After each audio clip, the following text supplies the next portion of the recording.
Assalamualaikum warahmatullahi wabarakatuh. Di tempat ini perbatasan Aceh Tengah dan Bandar Meriah pada tanggal 3 September akan kita sambut pawai ataupun kirap obor Pekan Olahraga Nasional ke-21 tahun 2024. Dari tempat ini nanti obor tersebut akan dibawa ke Aceh Tengah untuk disemayamkan di pendopo Bupati Aceh Tengah.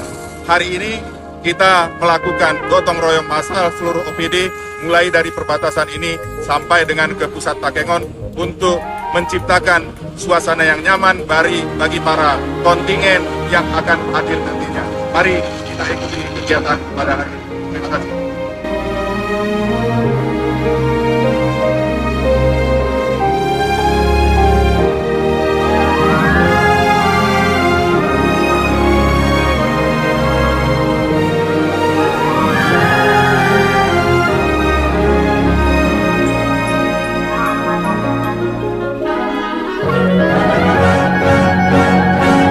Kita berharap bahwa ini diikuti juga oleh masyarakat di Kabupaten Aceh Tengah.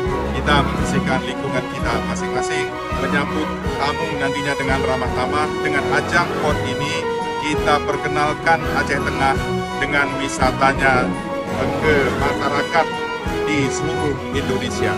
Pelaksanaan PON Aceh Sumut ke-21 berjalan dengan sukses.